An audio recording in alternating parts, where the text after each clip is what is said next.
It's so great to be with you this afternoon. I want to thank you for being here for, it wasn't a lunch Sunday as we call it, but sometimes it can be hard after a relaxing afternoon to be super motivated to come back. So I appreciate you being here so that I can share some of God's Word with you. I've embarked on what I hope to be a successful series, and the idea came to me a few months ago, 2-3 months ago, I guess, that I wanted to study the early disciples, study their lives, the things that they did some during and after Christ's ministry, and then what they did with the rest of their lives, and what we believe happened to them, and then finally, of course, what we can learn from those things. And so the first one I want to look at is Matthew, and just for some reason it felt natural to start with Matthew. Maybe it's because he has the first of our synoptic gospels, I don't know, but and this is what I plan to have as my title slide for each one. The image on the left here is an AI-generated image that is designed to invoke the idea that we are seeking, that we are looking for the cross, that we are a disciple of Christ. And that is what we want to do. We want to follow in his footsteps and seek after that cross. Then on the right here, this is a generated image of a first century Jewish tax collector. So we obviously have no idea what Matthew actually looked like, but this is our stand-in image that I've decided to use for our study this afternoon. Now, before we go into this, I want to talk a little bit about, I feel like this is important, and I'm not going to do this every time, but I want to talk a little bit about how I, did some research for this. I knew that I couldn't just search Matthew's name on, put his name in on Google and click on the Wikipedia article that was at the top of the list. So ironically, that's exactly what I did first. I started, and the reason I went into the Wikipedia article is because I fully realize that that's not an authoritative source, but it did give me a good springboard of ideas of things that I wanted to look at and study closer. So when it comes to actually getting more reliable sources, though, the next person I looked at was historian John Fox. Now, John Fox he lived in 1516 to 1587, and he was an author, and he wrote the Fox's Book of Martyrs that you may have read or heard about, where he tells stories starting with Christ and his disciples, and then on through the first century and onward about the stories of martyrdoms, people that gave their lives for the cause of Christ. And being that he was a Christian author and he undertook this great set of research himself at the time, I tend to give him a little bit of trust that he at least had some idea of what he was talking about, and I would give him the benefit of the doubt that he did the best research he could with what he had at the time. But I did know that I wanted to go further back, so the next closest to the period that we would be talking about was a man named Eusebius, who lived around the 260s until about 339 AD. Eusebius did a lot of research on church history, and he wrote a book called, actually today if you search the book, it's you find multiple different titles. Some is ecclesiastical church history, there's one that's called the history of the church, but those are all the work that's attributed to Eusebius. And he starts in the first century and tells us some things that happened to the disciples and so on. And so I put quite a lot of stock in his writings because he lived so much closer to the day that the disciples lived. It's kind of like the same as saying that I would trust a friend of George Washington and what he wrote down, what the friend wrote about George Washington, much more than some random person off the street if I asked him about George Washington today, if that kind of makes sense. So he lived just so much closer to this first century. And finally, after that, besides some Bible encyclopedias and things, the final non-inspired source that I looked at was a man by the name of Papias, who lived around 60 to 130 AD. He is actually believed to have personally known the Apostle John, which I thought was really very interesting. Some of Papias' writings indicate that he was a disciple of John, heard John some of his teachings. And so he is the closest human, non-inspired source that I used for my research. And finally, and perhaps most importantly, I of course used the Bible, those things that we do have in the New Testament about these men. And I have complete faith in what the Bible says. I want you to know that it needs no further source.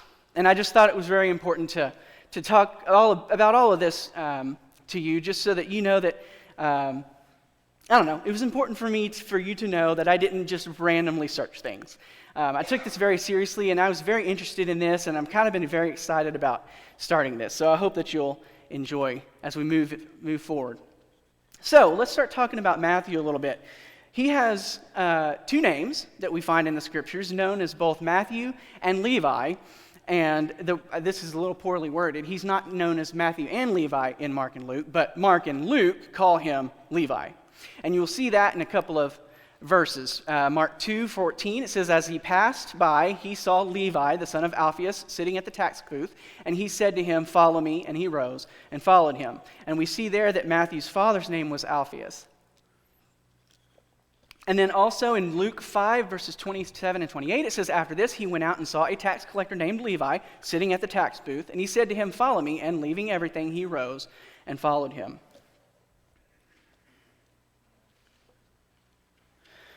So there's not a clear consensus among researchers as to why we're given two different names for this man. But there's a couple of theories that have been put forth. One is that it could have been simply having a Greek name, which, according to my research, has attributed to Matthew, and a Hebrew name, which would be Levi. The other possibility that's been floated is that it could also have been that Levi was his original name, and Jesus renamed him Matthew, similar to how Jesus renamed Peter, or he renamed Simon to Cephas, which means Peter, and that happened in John 1:42. You might remember that. So whatever the reason, if it happens to be this second one, that may explain why Matthew himself uses the term Matthew when describing himself. It might be that it meant something to him to use that name. But we don't really know for sure. But what we do know is that Matthew uses that name. The second thing that we find about Matthew is that he was a resident of Capernaum. According to Mr. John Fox, Matthew was born in Nazareth of Galilee, and when we meet him during Jesus' ministry, he lived in Capernaum. And so I got ahead of myself there. So I've included a map of this area. If you should recognize some of these areas. First, there's Capernaum, right there by the Sea of Galilee up to the north.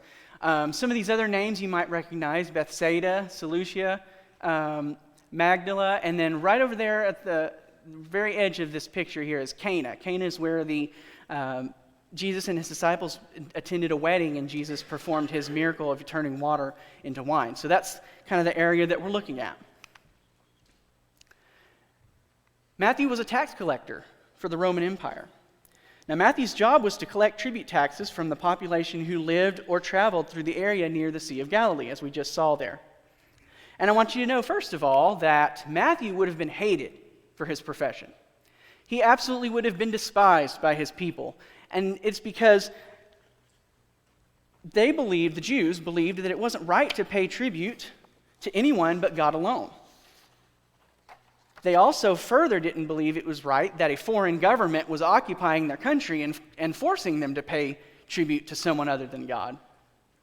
And it's very likely that his fellow disciples would have felt the same way. In fact, Simon the Zealot very possibly would have wanted to put a dagger in his back when he first met him. Or, if he didn't know he was a tax collector at first, when he found that out, that probably would have wanted to do that. And that's because the Zealots were a fierce group, kind of a freedom fighters group, for lack of a better term, whose mission was to fight against Roman and any other form of foreign occupation. So they would have viewed anyone working for the Romans as collaborators, traitors, and worthy of death. Can you imagine the conversations that Simon and Matthew might have had as they traveled with Jesus? the struggles that maybe they had, the arguments maybe that had to be broken up. We don't know for sure, but we imagine that there might have been some struggle there. And we're going to talk about Simon the Zealot more in another study when we talk about Simon. But in Matthew 22, verses 15 to 17, the Bible says, "Then the Pharisees went and plotted how to entangle him in his words," talking about Jesus. "And they sent their disciples to him, along with the Herodians, saying, 'Teacher, we know that you are true and teach the way of God truthfully, and you do not care about anyone's opinion, for you are not swayed by appearances. Tell us then, what do you think? Is it lawful to pay taxes to Caesar or not?'" The Pharisees wanted to see if Jesus would say, "Yeah, it's okay to pay tribute to Caesar," so that they could then accuse him of being a traitor and an enemy of the people. Tax collectors were also known to cheat the populace by collecting more than the people actually owed in taxes, and then they pocketed that money. They benefited from that. So this, of course, contributed even more to the population's disdain for this profession. Luke 3, verses 12 to 13, we have some evidence of that. It says, "Tax collectors also came to be baptized and said to him, 'Teacher, what shall we do?' And he said to them, 'Collect no more than you are authorized to do.'" Now this is John the Baptist that they're speaking to. And John says, don't take more than you're supposed to take.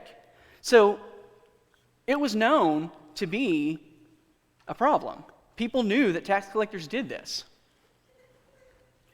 In Luke 19, verses 5 through 8, it says, "And when Jesus came to the place, he looked up and said to him, 'Zacchaeus, hurry and come down, for I must stay at your house today.' So he hurried and came down and received him joyfully. And when they saw it, they all grumbled, 'He has gone in to be the guest of a man who is a sinner.'" Now, if you remember this story about Zacchaeus, the Bible calls a chief tax collector. So I don't know if there was official, I suppose there was some kind of official hierarchy if he was a chief tax collector, but maybe he had other tax collectors that worked for him.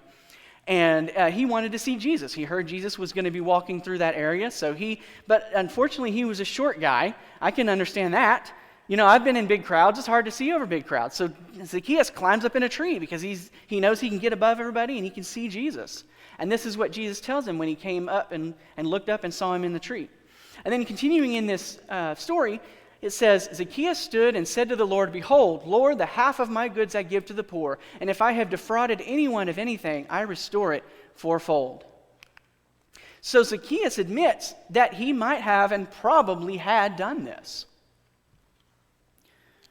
So in Luke 3, we see that John Baptist is acknowledging that this is a widely known problem. And in Luke 19, we see Zacchaeus admitting that he's done so. And notice, again, that the people equate tax collectors with sinners, horrible people, terrible people.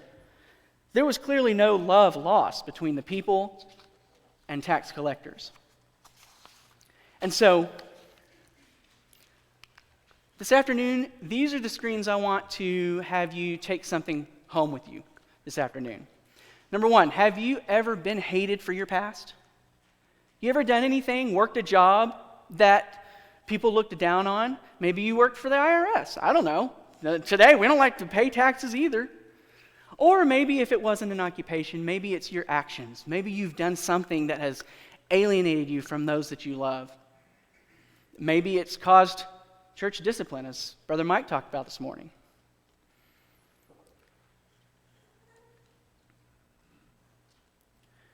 What kind of background do you have?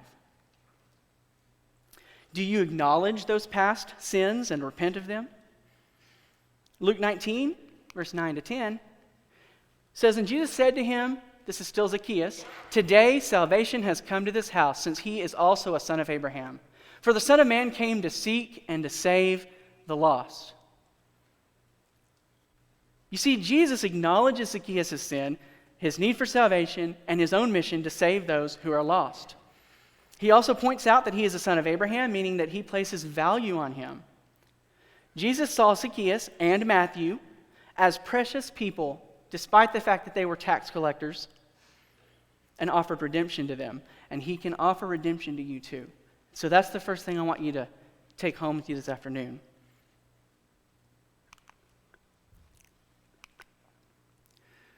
Jesus calls Matthew to follow him. Matthew records his own calling to Jesus in Matthew 9 and verse 9. "And Jesus passed on from there As Jesus passed on from there, he saw a man called Matthew sitting at the tax booth, and he said to him, "Follow me." And he rose and followed him. Number 2, Jesus finds us where we are. Perhaps Matthew was feeling the strain of living a life that was hated. Nobody liked him. Maybe he was looking for a fresh start. But whatever the reason, we see that he willingly and left everything and was ready to do so and follow Jesus. Matthew 16, verses 24 to 25, and Jesus told his disciples, "If anyone would come after me, let him deny himself and take up his cross and follow me. For whoever would save his life will lose it, but whoever loses his life for my sake will find it." So whatever your situation today, whatever you're going through, remember that Jesus sees you not as other people do, but as a precious child who he loves. Matthew benefited from Jesus seeing his potential, and so can we.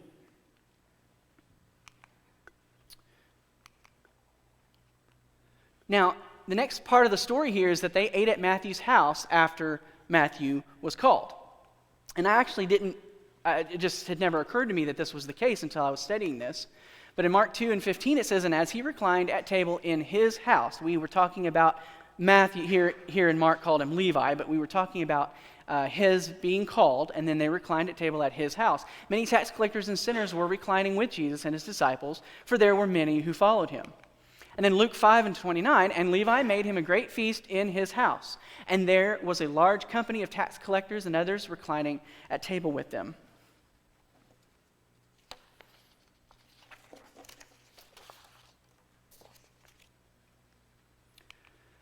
And so then in Matthew 9 as well, Matthew records this, "And as Jesus reclined at table in the house, behold, many tax collectors and sinners came and were reclining with Jesus and his disciples.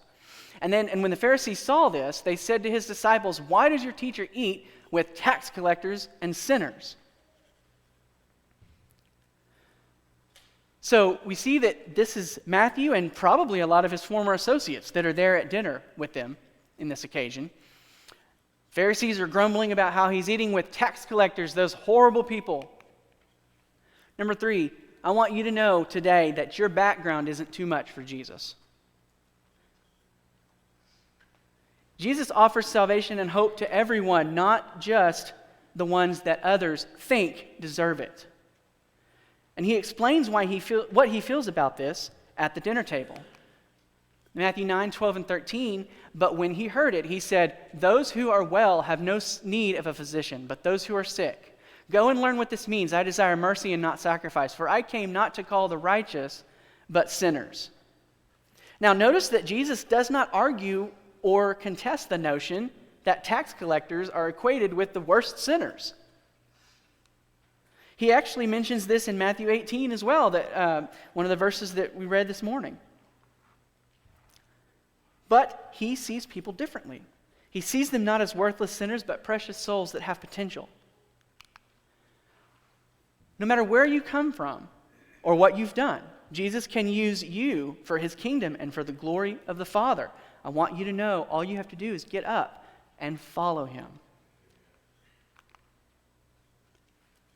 Now, this section I found very interesting, and I'm going to nerd out a little bit on this, but as I was studying Matthew, I noticed that Matthew actually has a lot in his writings that have to do with money, monetary lessons. And this image here is a depiction of an abacus, which was invented by the Chinese, and it's an ancient calculator. It's what it is. These beads represented different amounts of money, 1s, 5s, 10s, and so on, and they'd use that to count large sums of money or large numbers of whatever. Matthew possibly used tools like this in his job for the Roman Empire. But either way, I think that Matthew had to have had a head for numbers. He had to have been good at counting and keeping records. Also was probably very detail-oriented and organized. I think that we can maybe see a little bit of that in Matthew 1, talking about the genealogies. But as I went along, I noticed that a lot of the things that Matthew writes, and he, of course, I assume that the Spirit inspired him in his writing of Matthew and probably helped with his memory of things that happened during Jesus' ministry. But, You see different styles of authors. People talk about, maybe, oh, I think Paul wrote this because it's in his particular style, that kind of thing. We've heard that kind of thing. And so here are some examples where I think that money and monetary lessons happen to come out more in Matthew's writing than in other places. So first, the words gold and silver, the words that are translated into the English words gold and silver, appear 11 times in the book of Matthew, and only the word silver is mentioned once in Luke. And that is simply based on a word search that I did in my Bible program, looking up gold and silver, and this is the result. Now, this may vary some depending on the translation you're looking at or whatever, but clearly these words are used more often in Matthew than in the other Gospels. Matthew also records the exact temple tax of 2 drachmas in chapter 7 and verse 22. This is a story you might remember where Matthew says, the collectors of the 2 drachma tax approached Peter and asked him, does your master not pay the tax? And Peter said, of course he does, and so on. And then ultimately he ends up, Jesus has him go catch a fish, and they found the money in the fish's mouth for the tax. But Matthew's the only one of the synoptic authors who actually says it's 2 drachmas. And I thought that was kind of interesting. The parable of the talents is unique to Matthew.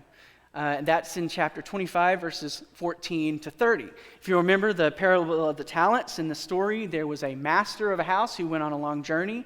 And before he left, he took his servants in front of him and he distributed some money to them. He gave one 5 talents and one 2 and one 1 talent. And he expected them to work that money and invest it. And when he came back, he expected to see a return on that.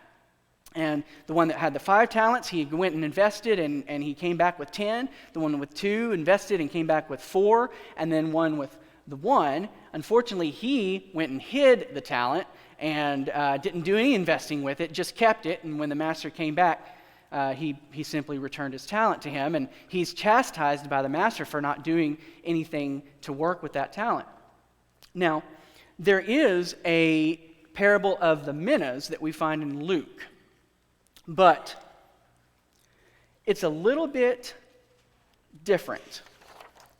Let me catch up on my notes here. Parable of the minas is found in Luke 19, verses 11 to 27. And it is kind of similar, but there are several differences. Matthew uses the word that's translated to talent, which, according to my Bible study program dictionary, is supposed to be a talent is supposedly an amount of money worth 20 years' labor. So it's supposed to be an enormous amount of money, where a mina is supposedly 3 months' worth of labor's of wages for a laborer. And so, because we're talking about 2 amounts that are just so great a difference in those 2 amounts, I tend to think that this is probably a separate story that Jesus told and that Matthew simply doesn't record. However, even if they are 2 different men's interpretation of the same parable, Matthew does go into a greater detail about what the servants did in investing their money and so on. Parable of the hidden treasure and the parable of great price are unique to Matthew. Those are not found in any of the other Gospels. If you remember the parable of the hidden treasure, Jesus talks about how the kingdom of heaven is like a man that finds a treasure in a field, and with joy he goes and sells everything he has so he can buy that field because he knows that there's something precious there, right? And the same thing with the pearl. The kingdom of heaven is like a man who finds a pearl of great price, and he goes and sells everything he has to buy that pearl because he knows how valuable it is. Those stories are found only in Matthew, as is the parable of the laborers in the vineyard. Matthew 20, verses 1 through 6. This is the story that Jesus tells about the man who wanted workers for his vineyard, and he goes out to find workers, and he hires some at the beginning of the day, and throughout the day, in the middle of the day, and toward the end, last hour of the day, he hires some more, and they all agree for a denarius to work in his vineyard, and at the end of the day, they all get paid their denarius, which is what they agreed to, but the people that had been working all day grumbled about it, and they were upset about it, and Jesus said, the master of the house said, I'm not doing you any wrong. You agreed with me for a denarius. Can I not do what I would like with what's mine? And so that parable and its lessons that have to do with labors and payment and monetary things, it's only found in Matthew.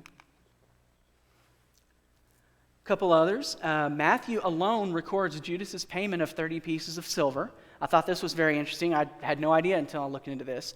That there are some other places that mention that Judas was offered money, but Matthew's the only one that actually says it's 30 pieces of silver. And I thought that was very interesting.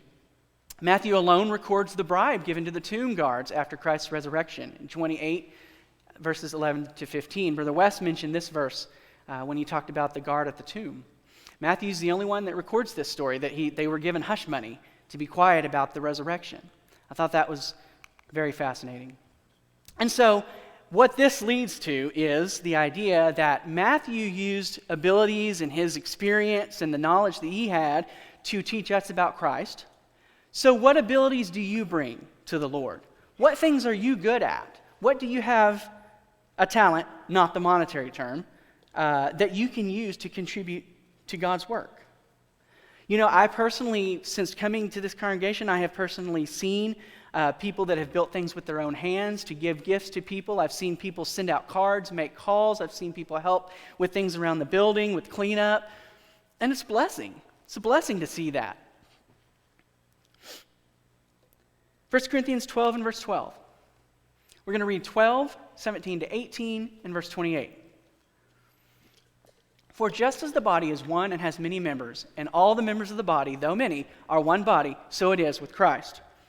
Verse 17, if the whole body were an eye, where would be the sense of hearing? If the whole body were an ear, where would be the sense of smell? But as it is, God arranged the members in the body, each one of them as he chose. Verse 28, and God has appointed in the church first apostles, second prophets, third teachers, then miracles, then gifts of healing, helping, administrating, and various kinds of tongues. So you see, Paul is teaching us here that just as God, he uses the human body as an example. He says if we had only this, the sense of hearing, then we wouldn't be able to smell anything. If we only had eyes, then we wouldn't be able to hear anything, and so on. God created our human bodies in a way that works together to do more than they could ever do on their own, right? And that's the same thing that we can do as a church congregation. So don't be afraid to use your gifts and abilities for the Lord's work. We know from study of Matthew that Matthew heard the Great Commission and witnessed Jesus' ascension. In Matthew 28, verses 16 to 20, it says, now the 11 disciples went to Galilee to the mountain in which Jesus had directed them. And when they saw him, they worshipped him. But some doubted. And Jesus came and said to them, all authority in heaven and on earth has been given to me. So we see this happen in Galilee, where Jesus heard this. Continuing on in verse 16, it says, go therefore and make disciples of all nations, baptizing them in the name of the Father and of the Son and of the Holy Spirit, teaching them to observe all that I have commanded you. And behold, I am with you always to the end of the age. And then in Luke chapter 24 and verse 22, we know that Matthew was present at the ascension because it says, and they rose that same hour and returned to Jerusalem, and they found the 11 and those who were with them gathered together. And then in verse 50, it says, and he led them out as far as Bethany, and lifting up his hands, he blessed them. While he blessed them, he parted from them and was carried up into heaven. And they worshipped him and returned to Jerusalem and with great joy and were continually in the temple blessing God.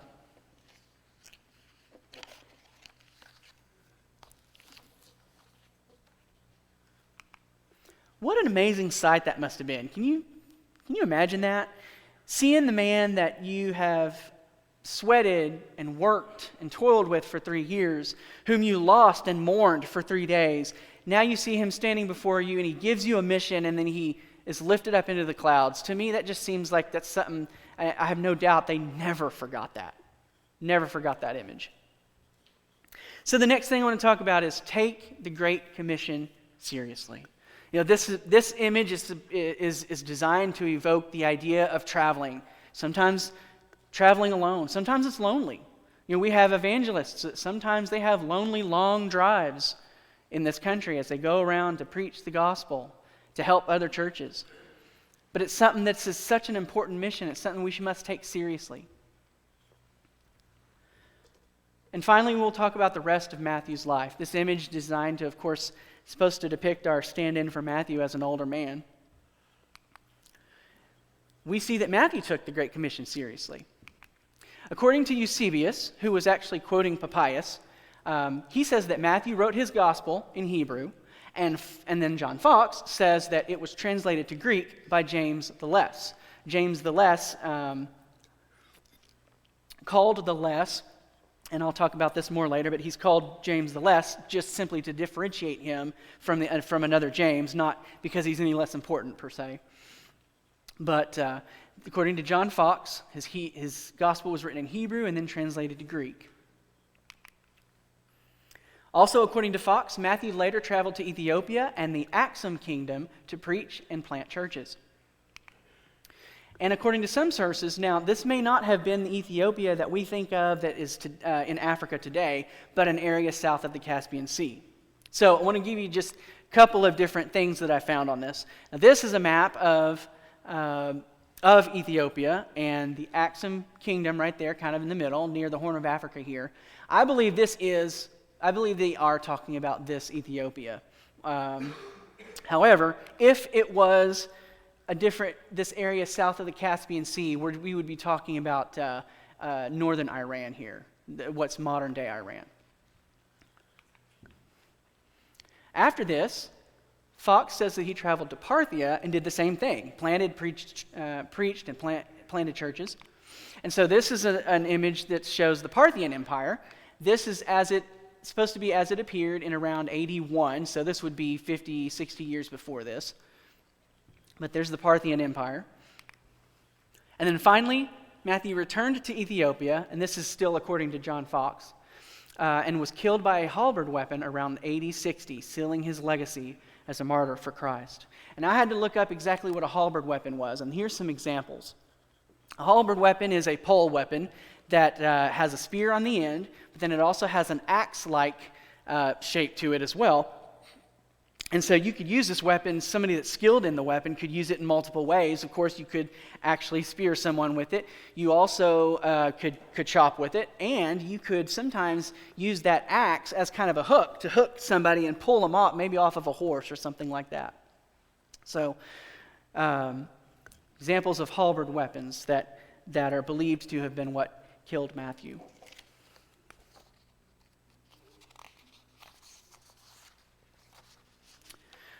Now, there are some other sources, even the idea of the martyrdom of Matthew is not completely agreed upon. There are some sources that claim that he was killed in other ways, or that he died a natural death, even. There's some believe that. But, so it's hard to be entirely sure.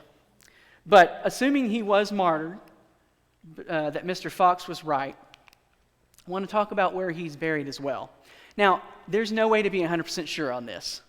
I read this as I would a placard at a zoo or a museum. If you think about, you go to the zoo and you go up to an exhibit and you have the plaque there that tells you about the gazelles or whatever, and you read about the animal and you learn a little bit about the animal. You just assume that it's true what you're reading. You're not trying to disprove it. You don't have the research to deny it. Same thing with a museum. You look at an exhibit and the placard says, "This is King Tutankhamun." Oh, well, okay, sure.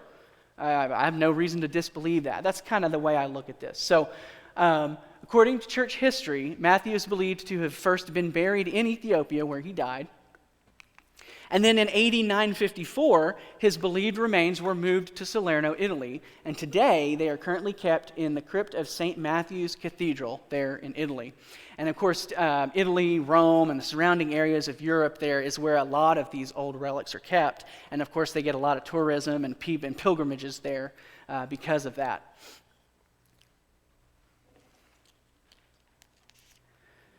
So thus ends our story of one of the more unusual disciples that Jesus called to follow him. Unusual because this was a man who had essentially turned his back on his people in a lot of ways, working a job that was hated, that was looked at as being traitorous, a man who probably had very little friends, maybe was excommunicated from his family. But Jesus chose him because he knew what he could do, the potential that he had. Now, the next time we get together, and this is another AI-generated image that is taken from a mosaic that was built in about the 6th century, and it's intended to represent James, the brother of Jesus. And so we're going to talk about James, the brother of Jesus, next time I have a speaking slot for this. But for some concluding thoughts this afternoon, where do you find yourself today? Are you languishing? Are you looking for Jesus to find you where you are and call you to follow him? If so, I want you to answer that call today. Just like Matthew, know that Jesus sees your potential and can use you if you'll simply follow him. Are you using your unique gifts for God's kingdom? The things that you're good at, the things that you can use to contribute to God's work, are you using those things? Are you taking advantage of those opportunities? Finally, remember the Great Commission to teach others about Christ. Live a life in a way that even if we're not ordained evangelists, if we don't usually travel to preach about Jesus, you can live your life in such a way that it's an example that shows Jesus to others. So do that. Remember that. Our brother Matthew recorded one of the most beloved statements that his Savior ever made. And I believe this also is unique to Matthew. Matthew 11:28-30 says, "Come to me, all who labor and are heavy laden, and I will give you rest. Take my yoke upon you and learn from me, for I am gentle and lowly in heart, and you will find rest for your souls. For my yoke is easy, and my burden is light." This statement seems quite fitting it would be important for Matthew to write this down. So if you find yourself here with a need, I want you to take care of that this afternoon. Matthew left everything to follow Jesus. He came out of an unfavorable past to live a life in service to Christ, and he now rests in the arms of Jesus. Do you have a need from the church today? If so, follow Matthew's example. Get up and follow him and make your request known as we stand and sing.